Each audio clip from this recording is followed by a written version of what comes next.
Welcome back guys to a new Cyberpunk video and the new ultimate best build ever. If you actually thought that the Netrunner build was already OP, or you maybe thought the new Quantum Tuner Sanvistan build was crazily OP, then wait before you see this.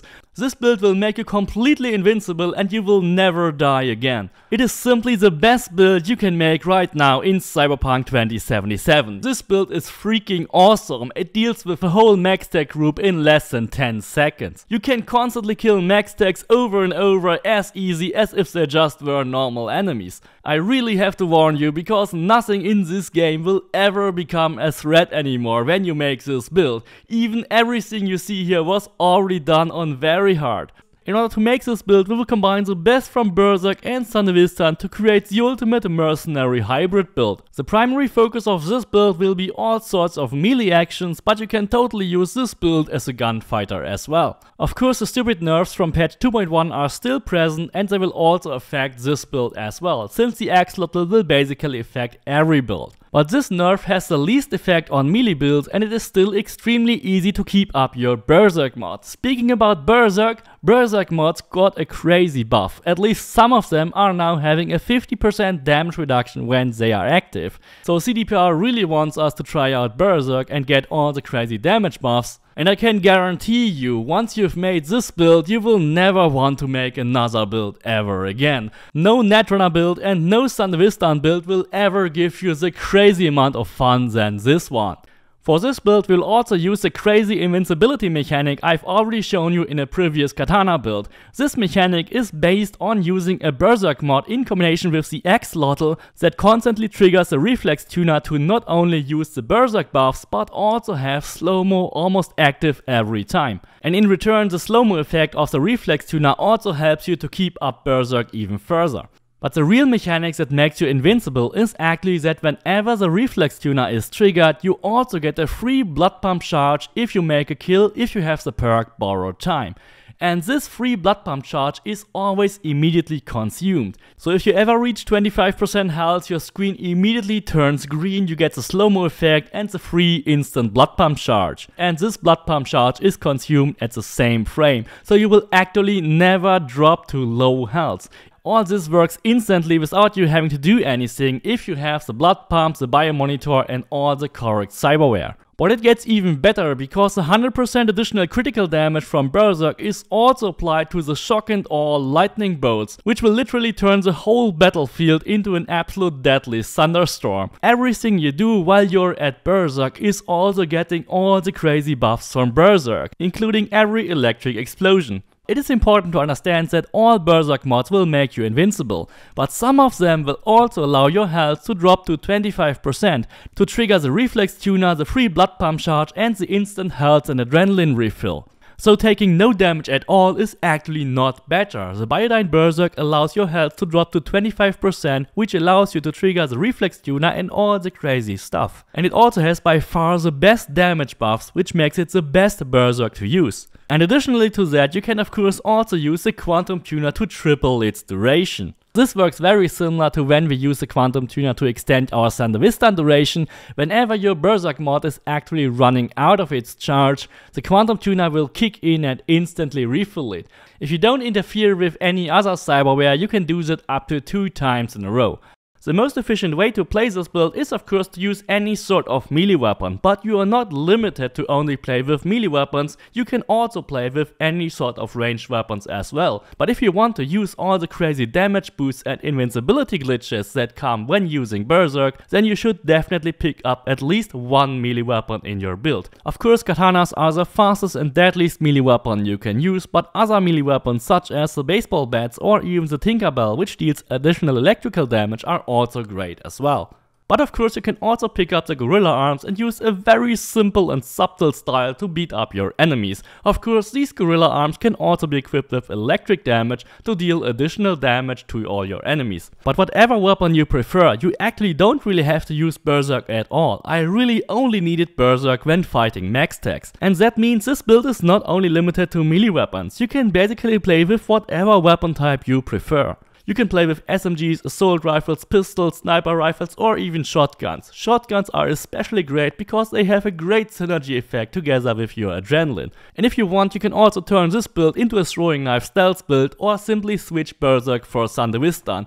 Your options are literally unlimited. But now let's finally check out the build, guys. By the way, if you want to support me creating more of these crazy builds, then maybe consider to become a Patreon or YouTube member or check out our Discord server. As your primary weapon, I would definitely recommend you go for the Byakuo, because the Byakuo is simply the fastest hitting blade, and when your damage is similar anyway, then the blade that hits the fastest definitely wins. The second best melee weapons in my opinion are the baseball bats, which have a really good balance between speed and damage. I picked up the Baby Boomer for the additional crit chance boost, but you can also go for the Xma 2 baseball bat, which allows you to equip additional mods, or you go for the Tinkerbell, which is one of the fastest hitting melee weapons that not only has a stun chance, but also a shock chance to deal additional electrical damage. In the third slot I equipped a ranged weapon, and because I simply love to run around and play with shotguns, I equipped the Sovereign here, which is in my opinion one of the finest shotguns that deals guaranteed 100% critical hits at low range. But of course you can use any kind of ranged weapon you want in this slot or in any of the other slots. For the operating system, we will use the Biodyne Berserk, because the Biodyne Berserk gives you the best damage buffs and also allows you to trigger the Reflex Tuna to slow down time whenever you need it. In our Cyberware slot, we will use the Electrified Gorilla Arms, because this build is all around additional electrical damage, which is further amplified by our Berserk mod. The Smart Link is actually only equipped to give you additional melee damage and critical damage, and of course the Blood Pump will be our default healing item, because only the Blood Pump gives us the additional adrenaline boosts. If you want to make an exact copy of this build, you will need at least 315 capacity. You can of course make smaller changes and adapt this build to your personal style, but you should never change these mandatory core items. If you change or remove these core mandatory items, you will lose major functions, which makes this build so powerful in the first place. Especially the automatic use of Blood Pump combined with the Reflex Tuna is what will keep you alive every time and will get you out of every tough situation. If you have the needed capacity and if you want to add the cherry on the cake in your build, then you could additionally add the Quantum Tuna in your frontal cortex. However, the Quantum Tuna should be the absolute last item you should add if you really have enough capacity for it, and even if you miss it, it's not a big deal. The Quantum Tuna will help you mostly in situations where you cannot recharge or keep up your Berserk or Sandevistan, for example in boss fights. But it is actually much easier to keep up your Berserk instead of keeping up your Sandevistan, so it is really not a mandatory item, it is only the cherry on the cake.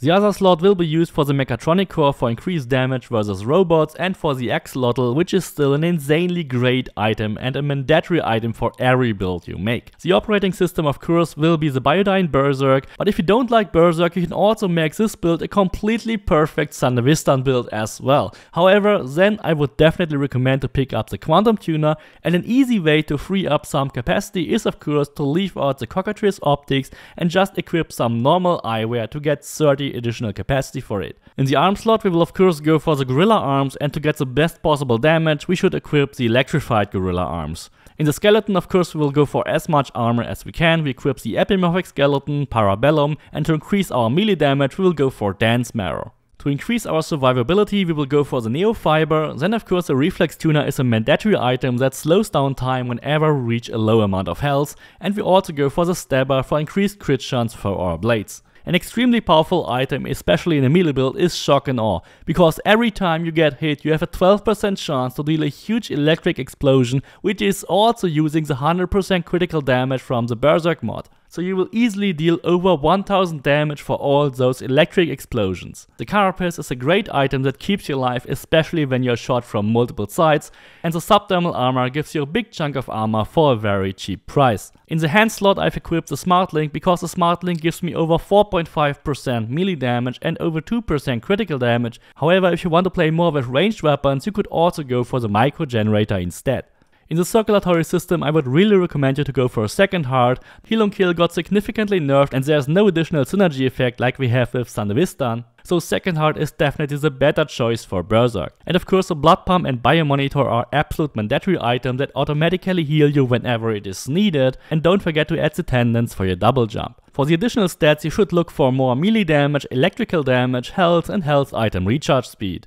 For the skills, we will use the same distribution that we already used for our Sanavistan build with 20 body, 20 reflex, 20 tech and all the remaining points pot into cool. That also allows you to switch between Sanavistan and Berserk builds whenever you want to without having to respec. This is by far the best point combination which allows you to do everything except net running. In the body tree we will of course go all in with 20 body, however this time everything that is on the left side, which is only for shotguns, can be completely removed, and you can of course also use them for assault rifles, SMGs or any other weapon instead. Of course you should grab all the center perks here at the bottom, which are for your health and health regeneration, then you go for all the adrenaline stuff here in the middle, and the finisher will also greatly increase your health item recharge speed. If you want to play with blunt weapons or with your gorilla arms, of course you go for Wrecking Ball, Quake, the Ripple Effect, and also for the blunt weapons finishers. Even though these finishers are currently not shown in patch 2.1, you still get the damage from them, and I'm pretty sure it will get fixed soon so that we also see the animations again. If you want to go for the shotgun tree, definitely go for Die Die Die, the spontaneous obliteration, close quarters combat. All of that will help you trigger the Bloodlust perk, which will always give you additional adrenaline for every obliteration. The reflex tree is mainly needed to increase the damage and abilities for our blades. We actually go for reflex 20 to get the maximum amount of crit chance and duration in case you want to use Sanavistan, but you can also only go for 15 points if you don't have enough points. The most important abilities for blades are of course Flash and Thunderclap, which makes you leap forward towards your enemies, and the finisher perks. So we will get Slippery, Dash and everything that leads to Flash and Thunderclap here in the middle, and also the finishers and everything that improves them. And if you want, you can additionally also go for Air Dash. We will also go for the standard tech tree, which uses all things cyber, license to chrome and the Edgerunners perk to maximize your capacity for all your cyberware. If you manage to fill out all the cyberware slots, of course you can get the cyber perk, but it only gives you a one-time 15% cooldown reduction, which is far weaker and a lot less important than the axolotl. Of course we will go for extended warranty for the duration increase for all our cyberware. Chrome Constitution will further reduce our damage. Renaissance Punk will give us more capacity, and then of course a driver update and chipware connoisseur to get the additional stats. To maximize our health item effects, we'll go for Glutton for War, Health Freak and Pyromaniac, and we'll basically grab everything that improves our health and health item recharge speed. Don't forget that Borrowed Time is probably one of the most important and best perk in the entire attack tree, because it gives you a free blood pump charge whenever you make a kill at low health. This blood pump charge is then immediately consumed when you have Biomonitor in your build, which brings you immediately back to max health. There's not much going on in the cool tree except for Feline footwork, and maybe grab all the stealth points if you can. So we are mainly putting all these attributes into cool because every point on cool gives us additional critical damage. So if you don't have the DLC, you can basically remove 10 points on cool if you don't have them. Another option is that you can remove your points on the shotgun tree and put them all here into the throwing knives tree and get the juggler perk. That way you will get an insanely cool throwing weapons build as well. That way you can really become a fully fledged melee warrior. In the relic tree you can of course go for the gorilla arms and mantis blades improvement, but none of these perks here are actually game breaking and you are totally safe if you don't have them. I hope you really like this build. Special thanks to my super fan Grateful Golem and everyone who supports me. Please don't forget to subscribe, leave me a like and see you next time.